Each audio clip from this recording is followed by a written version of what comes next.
Welcome to Grand Sumo Breakdown, the unofficial sumo podcast for official sumo fans.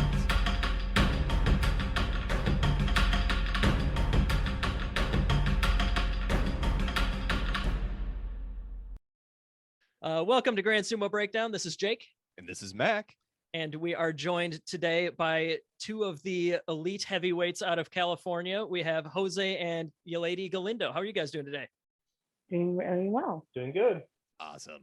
Yeah, I think it's really cool. We're kind of getting a 2-for-1 here. You know, we got one of the best men's heavyweights and one of the best women's heavyweights in the entire country. And hey, we can multitask. You know, I like it.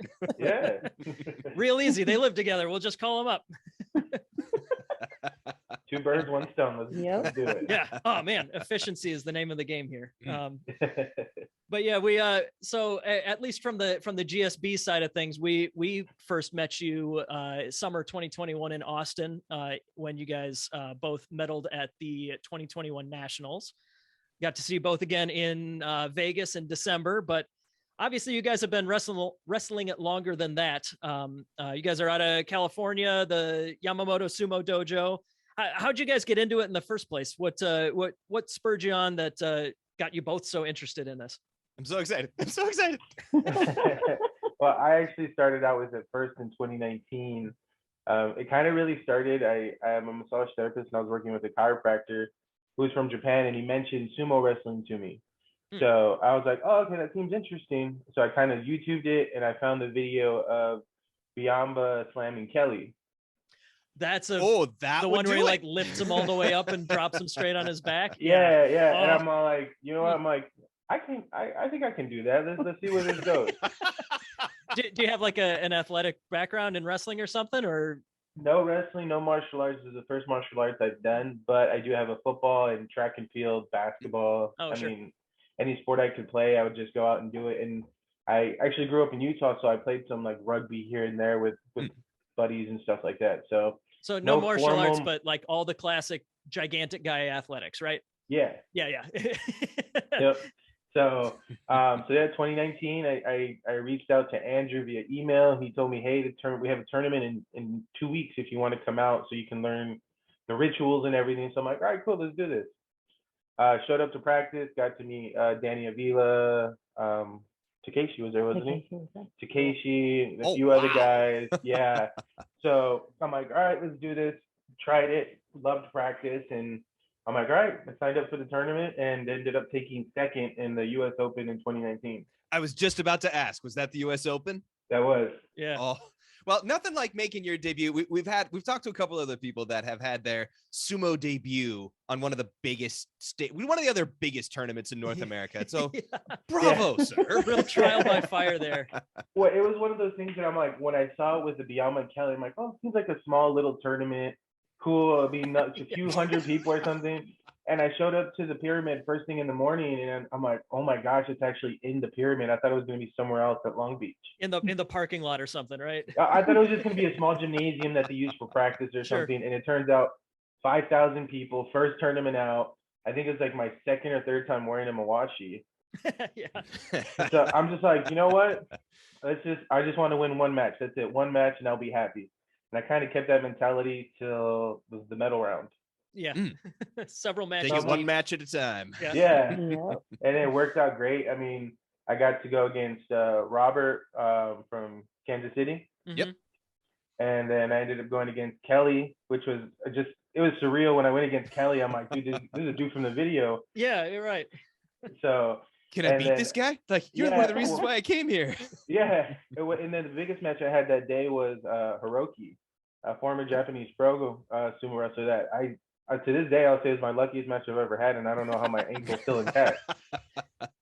But I got the win, and I ended up losing to Alexander from Ukraine, and I was like, all right, this is fun. Let's keep going. Second place, awesome. That's fine, I suppose. And the US Open, right? Yeah. Okay. How about you, Yaleidy? Did you get dragged into it, or did you find it out on your own, or how'd that go? So it was just basically just watching him, like how he was enjoying everything that he was doing. And the girls at the time, they didn't really have that many heavyweight girls. And they're like, you should join. And I was always putting like an excuse not to do it because I'm like, I'm gonna get hurt or I might hurt someone until You're not necessarily wrong, but exactly. And for the open, he was like, let's just sign you up and just do it. It's going to be small since COVID had just hit. So yeah, it was the 2020 Open. So there weren't even spectators. So yeah, it was just just perfect tournament.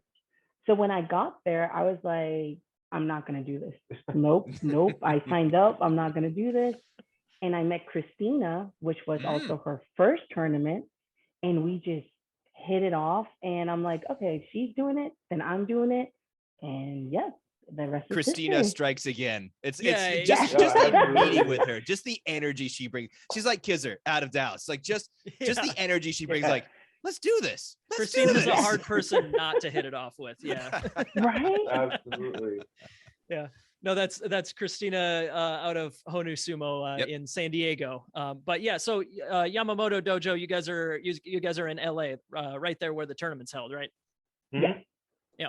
So how does so Andrew was, I'm pretty sure he was the first actual guest we ever had on our show. Yep, he was the first person that we reached out to actually talk to him and say, hey, we would love maybe before to like the guys. 2018 Open. Yeah. I think it would have, whatever, doesn't matter. But this is back when we were in your basement and we had the big round table. Yeah.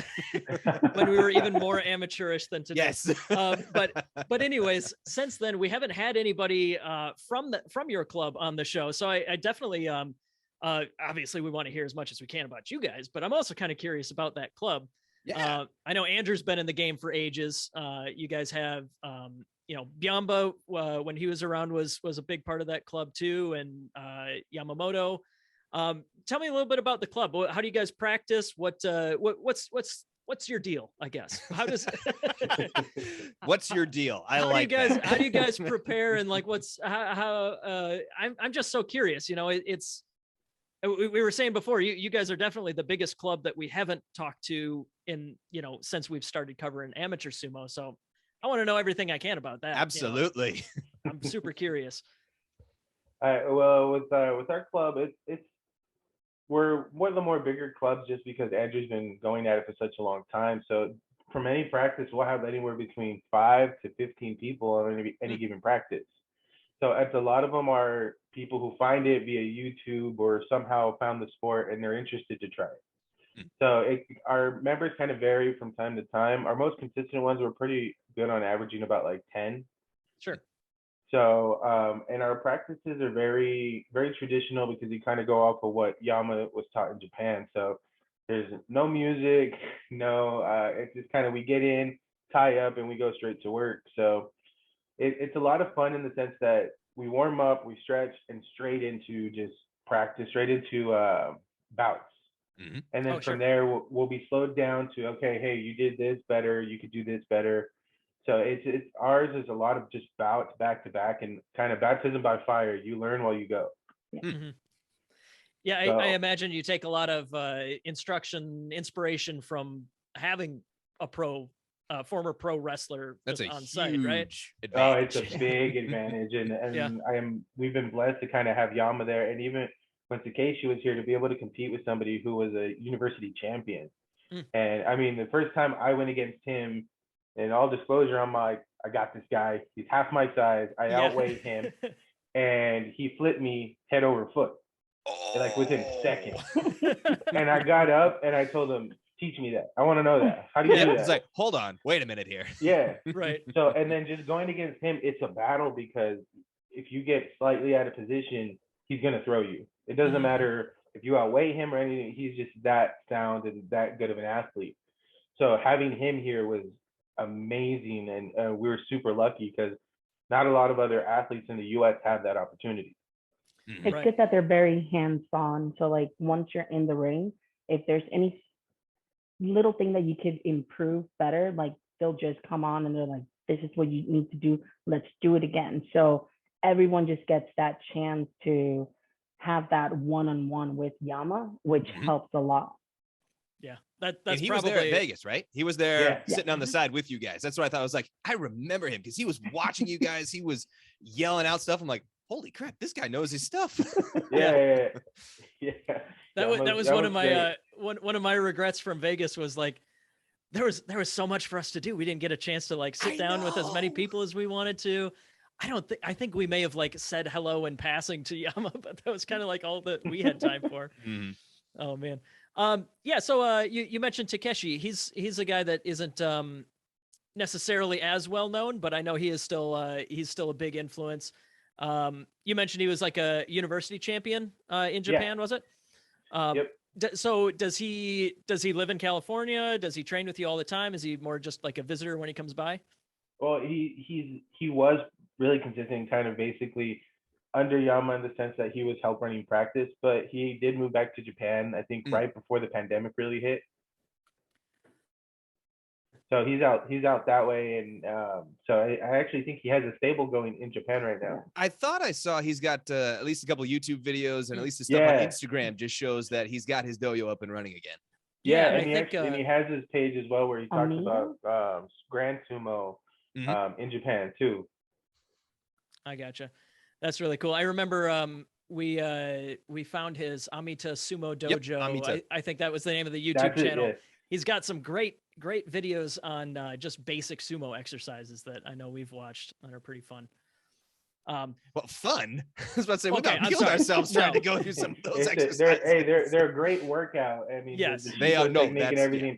It is a great workout. Yeah, agonizing. Maybe I should say influential, inspiring. Yeah, when we did a couple of our other videos with Ed, and he goes, "Okay, now get to 200 Shiko a day," and we're like, "Huh? Yeah, I can barely do 10." Yeah. So do you guys incorporate a lot of that like traditional individual exercises in addition to bouts, or do you guys mainly just do bouts in practice? Yeah, we do our Shikos. That's kind of our warm up before we even get into our stretching. Is we'll do anywhere we'll go around the ring and everybody counts out 10. So sometimes we'll do anywhere between, depending on the people, between about 100 to 50. If there's not too many people, then we kind of go around twice and stuff. And so we hope people show up so we don't have to keep going around. Oh, that's funny. I could see you guys like having a rough morning and counting the people walking into the gym. Oh no! Yeah. Oh no! No.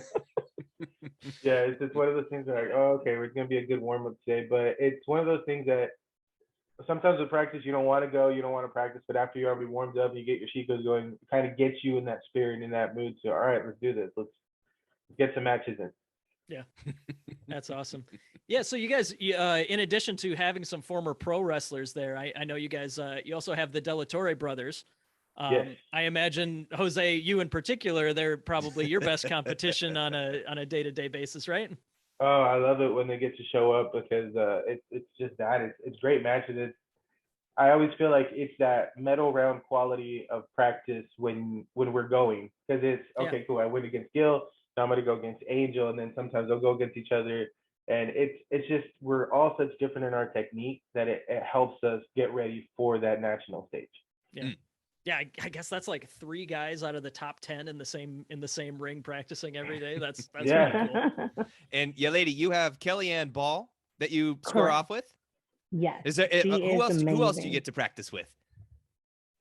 Well, I mean, obviously, other than Jose, I mean, of course, Mac, but they're allowed to train together. You know what I meant. It's 2022, Mac. I want to hear more about the ladies on the Yamamoto Dojo. Excuse me. So right now, as far as heavy, it's just Kellyanne and myself. Mm-hmm. So we just go like basically round robin, like until we just finally get tired, and then we just go off with the boys and then back with ourselves. And if not, if we drive to San Diego, I know that they were out there last week. Mm-hmm. So with Christina, we could get to practice and everything. So it's fun. I just wish like we had more women in the sport, or we lived closer so we can train with some of the other girls. That'd be amazing. Yeah. I know they're working on that in Texas and Florida as well, getting some success, dragging more women kicking and screaming into having fun with this sport. You know, that's what Eros has been doing pretty much. Like, you, let's go. You, let's go. Like, oh God, Eros, why? Yeah. Yeah, no, Eros, I suppose, is the the big the monolith, I suppose, right now, the big intimidating Darth Vader in women's sumo, right? But yeah, who would other than Kellyanne, who you train all the time, Eros, I suppose, would probably be a main rival for you, right? Somebody that you think of as inspiration for training and all that.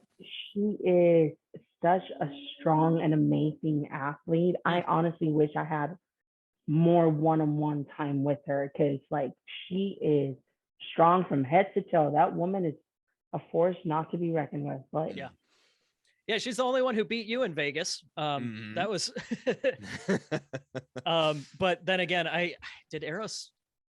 Oh, she lost once to Kellyanne. That's right. That's the only time I think that I've seen her lose. That's their only one. Yeah. So it's kind of impressive record she has. Oh no, this is not good. But yeah, speaking of Vegas, one of the other things that I know, the two tournaments that we've seen you guys at, you guys have both taken some rough falls. I would say that they have, both of you combined, have scared us more watching sumo in our entire career of watching, at least from the American side. For the past few years, we've been watching. You two have given us the most heart attacks. Yeah, well, Yaleidy was in Austin. It was a leg injury, right? That took you out for a while. Yeah, it was against Nicole, and I'm not one that, I know, even though they're my opponent in the ring, I don't like throwing them. So I'll just like hold on to my opponent, and my ankle was like, you should let go. And it just rolled really fast. And it's funny because we've had that conversation before of, it's not being mean, it's just you're letting them go so you don't fall on them.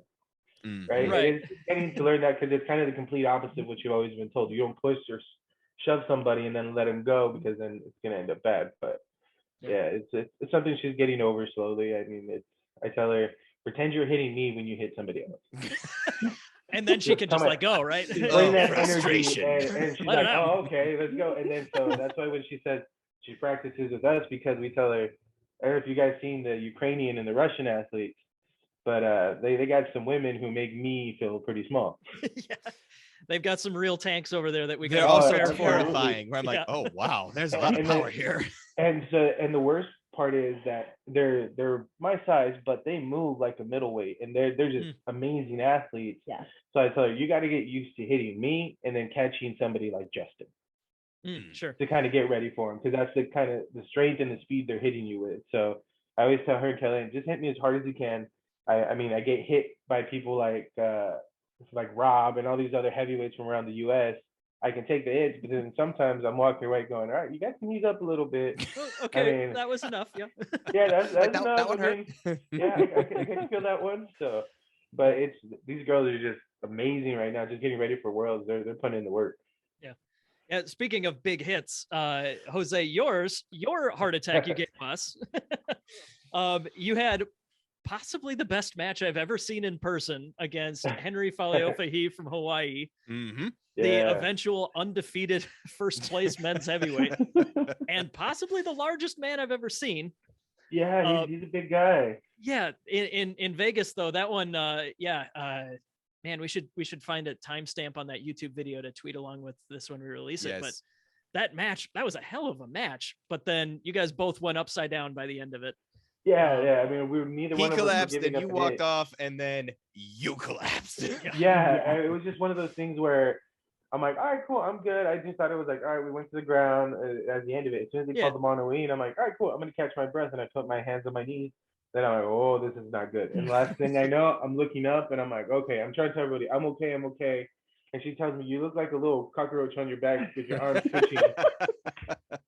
So I'm just like, no, it was a great match. And Henry, he's a hell of an athlete. That it's just, I've never matched with somebody that big, but that athletic and that low. Yeah. So his training he's doing in Hawaii is absolutely paying off, and I'm excited to see him at the World Games. Just unfortunately, the day wasn't my day. I had a good year up to that tournament, but it just wasn't my day. So on to the next one. But that match was, I tried to move him. I tried to twist his hips. I tried everything. He's just that great of an athlete that he is just countering everything. I think we saw him in maybe 5 or 6 matches on his way to winning that division. And I don't think anybody moved him. No, he, dominant. He moved, but I don't think Oh, any yeah. of it was moving how he didn't want to. Yeah, all of his movement after that match, because I've gone back and I've looked at it, and I'm like, after that, he's just moving forward, and either you get out of my way, or I'm just gonna ride you out to the end of the ring. Yeah. So, but I remember that match, and I'm studying it, and I'm like, I gotta figure something out for this guy. So it's gonna be a good bit of studying and working with Yama to figure out how I can to keep up with Henry. Yeah. So, yeah, Henry and I mean, Henry found the most success out of that crew, but the Hawaiians, they brought a serious team to Vegas. That was pretty cool. Oh yeah, they did awesome. It was cool to see him out finally too, because supposedly they were going to come to the U.S. Open. So I was all excited about, hey, I'll get to match up with him at the Open, but unfortunately it didn't happen, and they waited till North Americans, and it was cool to meet up, and they're super nice guys. Oh yeah. Yeah, they brought John Jocks with them, a guy with a huge history in U.S. Sumo. I one of the other guys that I don't think that we personally got a chance to meet, that I'm just kicking myself for, was Wayne Vieira. Yeah. He came along. That was awesome. But yeah, it was great to get a big group there together in Vegas, because I'm sure you guys deal with it as well. You already mentioned travel, but like there's not enough of us that, you know, we can practice together without traveling really far, right? Yeah, exactly. Everyone's traveling at least a few hours. I mean, because even the brothers who train with us, Gil and Angel, they got to drive at least 2 hours to get to us. Yeah. Oh wow. Yeah, and I mean, that's only like 2 miles away in Los Angeles, right? Yeah, So. exactly. like we live, I think, 15 miles from our dojo, and it takes us 45 to an hour and a half to get there, depending on traffic. So the traffic is just getting worse in LA. Yeah, no kidding. Oh, man. I grew up in Minneapolis, so I have some idea, but we're both we're out of Iowa right now, and traffic? What's traffic that? in Iowa is hilarious. Yeah. There's this one stoplight coming out of Ames that takes me like 2 minutes every single day. It's the worst. Yep. It's funny because we had family in town, and they're like, oh, so we saw, and it says it's only about 15-20 miles. I'm like, all right, about an hour, maybe worse of traffic. They're like, what? I'm like, yeah, I mean, in LA, it depends on what time you're leaving, what day of the week it is. You got to factor all these things into when you're going to go do something. You got like an Excel calculator or something to. Yeah. That's funny. Yeah, you guys always been in LA? You grew up there? No, so I'm born and raised in Puerto Rico, and I moved to Utah probably like about 10-12 years ago. That's where I met him, and about 7 years ago we moved out here. Mm-hmm. Right on. Yeah, I was born in LA, and I lived here to about the age of about 11, and then I grew up in Utah. Okay. So, and then we met, and we're like, hey, Utah's cool, very family oriented, very slow state. Let's just go live in LA for a little bit, enjoy the faster paced life. That's about a 180. And now you're looking at moving back to Utah, right? Yeah, eventually. I mean, it's in the works. The housing market out here is ridiculous, so definitely either Utah or Puerto Rico. Yeah. Yeah, there you go. Go like 3 times as far for the dollar in either of those spots, I bet. Come to Iowa. Come to Iowa. We got Iowa would be here. exactly the same situation. Yes. I tell you what. You do have to deal with the winter though. So if you're not too keen on snow, ice, wind, and occasional minus 14 to 20 degrees, like it's not for everybody. Give it a few years, it'll be like LA you get acclimated. Right. No, I believe it, because I love the winters in Utah, because they didn't get quite as cold, but we'd probably on our coldest night hover around 0 and stuff. So nothing too dramatic and minus temperatures, but I'm a big polar bear, so I love the cold. Oh, sure. Right on. I can say for certain Utah much prettier than Iowa. Yes. No debate there. No debate there at all. Oh well. Yeah. But yeah, speaking of Utah, we have another competition coming up there. Are you guys traveling for that one? Yep. Excellent. Awesome. We will be on nationals. Yeah. We'll be competing there this year. It's so just for our listeners, that's April, I believe, right? Yeah, it's April 23rd. 22nd. 23rd, one of those dates. But it's going to be at Salt Lake FitCon this year. Yep, I was about to say that's FitCon. Yep. So nationals this year is not necessarily going to be quite as big as it often is, because normally nationals is the same thing as the World Games qualifier, right? Like we we use those results to qualify people for the international tournament. But this year, I don't know if you guys have heard, there's been a pandemic going on, which has messed with a few schedules. Slightly, yeah. Mentioned here and there. It's sometimes in the news. But so in April, in Salt Lake City, FitCon, we will have the 2022 U.S. Nationals. Not qualifying necessarily for anything beyond that, but a national title, still a national title. So, Jose, you'll be going there to defend your heavyweight gold. Yeah, I said I'm gonna try to. My goal is to try to double it up. So to golden open and golden heavy. Wow, that's the goal. There you go. Yeah, that'll be fun. If we don't have the 700-pound Hawaiians there to compete with, you might your odds are better, right? they're better, but I definitely would love to have a second go with them. Yeah. And actually, I didn't get to go against the other tall Hawaiian. Let's see. I know there was Prince. Let's see. I'll take a look on my spreadsheet. One of the other guys from the U.S. that you did not get to see in Vegas was Kyle. Yep. Kyle Farrader was injured. So, he's out of I think Colorado, right, Mac? Yep. So the Utah is not a long drive for him. Maybe you guys will get to rematch there. Yeah, no, I'm looking forward to it, because I got to go against him in the Consulate Cup, the first Consulate Cup in 2020, and that was a lot of fun. But it was that tournament was definitely a tough one between him and Caleb. Going back to back with those guys is tough. Caleb's another big mainstay, at least on the heavyweight scene, that's been around, and he's one of those guys, like, he's hard to move, especially when he collapses in. It's like, oh no. Any opening you try to get with him, he's just like, nope. Yeah. And he distracts everybody with the shine off his bald head, right? See, I'm not the only one then. He gets me every time. Yeah, he's a little bit shorter, so he gets that angle off the sun. Yeah. Yeah. And I'm like, ooh, something shiny. And then they say Hakio. I'm like, wait. Whoa. Oh, no. I wasn't ready. Yeah. We've had multiple podcasts with Caleb now, so I feel like that's the bridge you have to cross. That now we can talk as much shit as we want to him.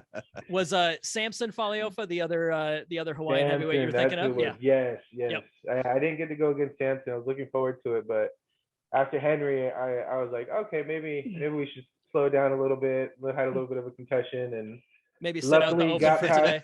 Yeah, maybe I got passed out, but then I ran into Mackie, and I'm all like, all right, I'm gonna just sit down and enjoy Vegas. Yeah.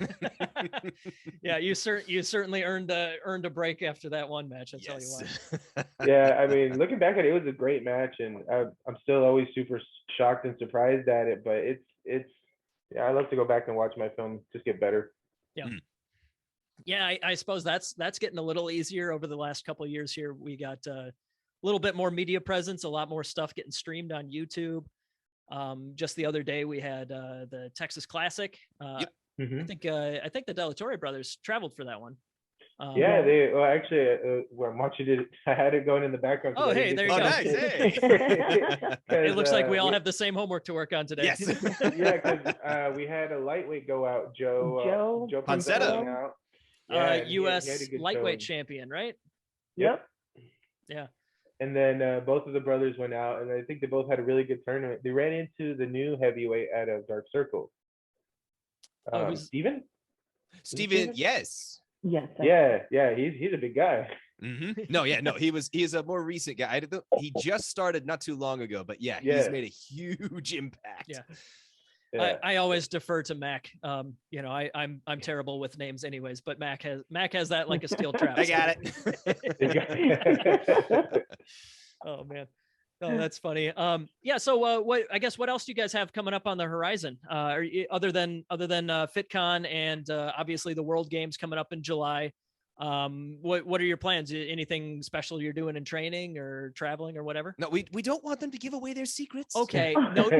No secret moves or anything like that, but just what are you guys working on? Well, we're planning right now our our practices are going to be starting now in March. They're going to be on Sunday. So we're going to try to make it out to San Diego on Saturdays and then work with our dojo on Sundays. Unfortunately, from here to July, I don't think we'll be going to that many tournaments because work and money, like, Yep. Yeah, that's, We know what you mean. Until the sport gets a little bigger, we do all have to have day jobs. I get it. Yeah. But if anything after July, that's a little bit more freeing, like definitely the U.S. Open, The Consulate Cup, the once we Consulate talked Cup. Yeah. to Justin. So Yeah, 'Cause I know Consulates Cup, talking- that should be Labor Day. Yep, When September. is the Okay. U.S. Open this year? Well, that's what Andrew's still trying to figure out the details on. So Ah. once we get more details on it, we'll definitely let you guys know. Yes, please. Because I mean, trying to get it back to what it used to be in 2019, I'm like, I think people need to experience sumo in that capacity to have a really big understanding for it. Because so you have that many people screaming and kind of getting you hyped as possible as you can. It's just a different level. I to add to that, when we were in Nagoya, when we were there in Japan and actually saw one of the tournament days, you are 100% correct. I mean, seeing everybody get into it, seeing the guys come in, hearing the impacts, all of the thuds, all of the screams and the roars, there is something magical about it. You just get swept up in it. Yeah. okay. No, it's a crazy sport. And yeah, we've always said, like, the only thing stopping it from getting bigger is exposure. You know, everybody that sees it is like, that's really cool. I want to give that a shot. Or and that's why I mean I'm so happy that the Texas clubs, dude, they're doing amazing and getting the name out and I'm just like, oh, that's so awesome. We need to start doing the same thing here in LA, kind of spreading the name a little bit. We already have a little bit behind us, but there's always room for improvement. Yeah. No, it's pretty cool. Yeah, I think having Yama there, that's a big up for your club. I think Florida now though has a ringer of their own. Yeah. Yeah, Soslan. Yeah, Yep, Soslan, Soslan's out there. former Wakanoho. Mac, do you remember what rank he got? I know he got into the top division. M3. I think he was Magashi something like 3. that. Yeah. Yeah, no, he got way up there, and yeah, now he's out there training like some of the young guys like Jordan. No, I love it. Yeah. Do you guys follow professional sumo? Yes. Yeah, it's that's wild too. Yeah, who are your favorite wrestlers? Uda, I like Enho. Nice. All in all, like I like Enho and Toshinoshin. Toshinoshin always has a soft spot. Yeah, those little guys are just so exciting. And then Toshinoshin, like the gorgeous Georgian, we dubbed him. Everybody has that one particular, you know, he's done so many of those like full suridashi lift ups, but I feel like everybody's got like one suridashi that they're like, ah, yes, Tochinoshin is now one of my favorites, right? Yeah. And Jose, who you got? Mine, I like Shodai just because in our club they are. I know, but I'm sorry. I couldn't contain Don't shame him, Mac. I'm sorry. No, and the funny part is because I didn't really know Shodai until Andrew and Yama. They pointed me. I kept on saying Shodai, and I'm all like, Shodai. I mean, why they keep calling me? It's like, oh, he's a Grand Sumo guy, and it's like you wrestle just like him, and I'm all like, oh, okay, cool. Until I finally saw him in the last few tournaments before he started to see. Okay. I was about to say, hang on. I'm like, I don't know if I'd compare you to him right now. Exactly. And so I see some of his matches, and I think one day we were watching it, and I went, okay, I guess I can't argue it. I've done that exact same thing. Sure. And I tried that. So I see I see the comparison. Yeah. So actually, yesterday at practice, I told him, I mean, I don't know if it's a compliment that you guys are calling me Shodai with the way he's been wrestling lately. I don't know if I need to improve. He's an Ozeki. He's like top 5 in the world. Like I'm the guy on our show that is always trying to defend Shodai. You know. Come on. He's an Ozeki. Like, come on. They said that yesterday. They're like, oh, he's an Ozeki, and I'm like, for now. Yeah. For now. I mean, if he has any more tournaments the way he's having, he's gonna fall pretty quickly. Yeah. Yes. Yeah. So that comparison that you made, if people say you wrestle like him, do you think of yourself as like an improviser, Like I'm a very much a reactionary wrestler, so yeah. I kind of, it's weird to say, I soften up and I wait for them to make a move before I decide to engage. Sure. And then kind of just feel out from there what they're doing, what they're trying to go for, and how I can just counter that. So yeah, definitely more of a reactionary wrestler compared to engaging, being forceful, and trying to dictate the match. Yeah, sure. Yeah, Yaleidy, do you have somebody in particular that you think of as a style inspiration? Yeah, somebody that you wrestle like. I personally, I don't think I've ever thought of that, to be honest. Oh, okay, that's fair. Maybe that's fair. other people have seen it, but I personally haven't. What you mean is you wrestled like you. Yes, Yeah. your own Yeah. brand of sumo, a true sumotori. It's like, it's my brand. Yeah, there you go.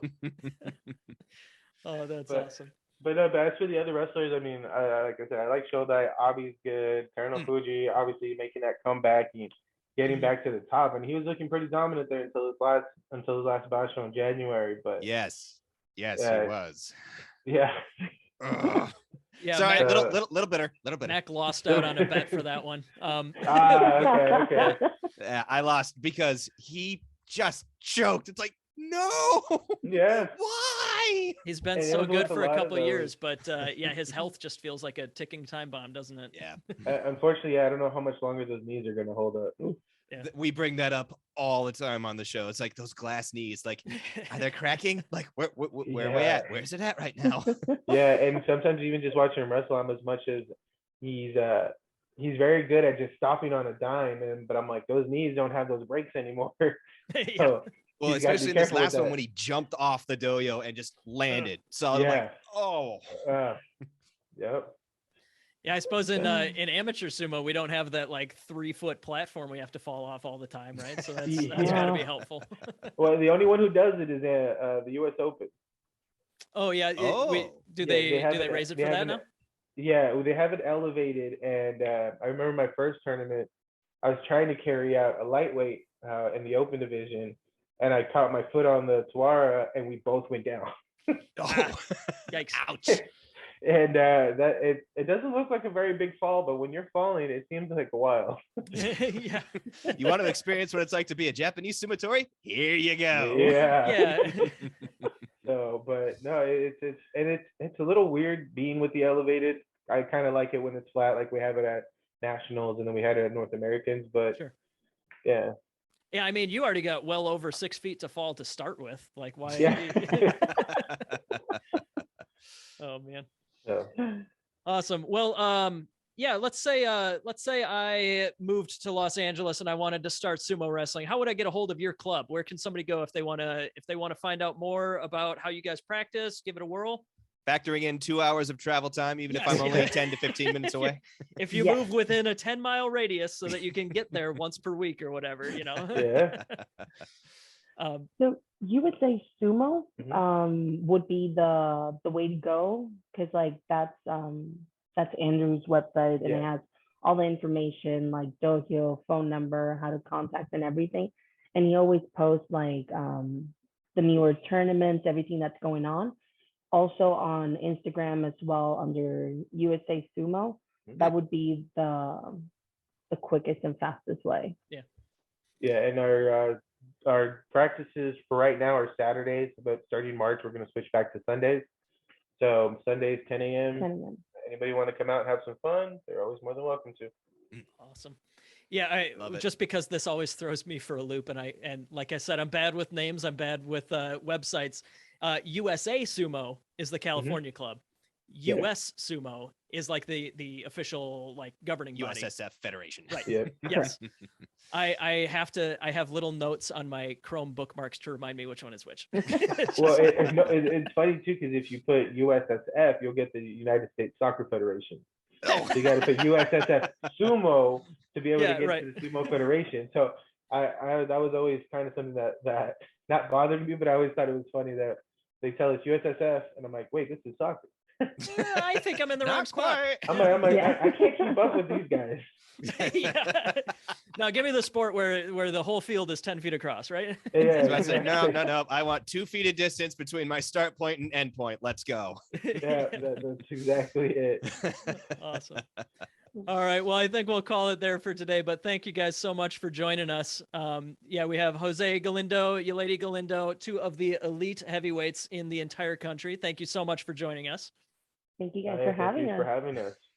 And good luck in Utah Yes. and in Birmingham if we don't see you before then. But keep at it. We'll check in with you guys real soon.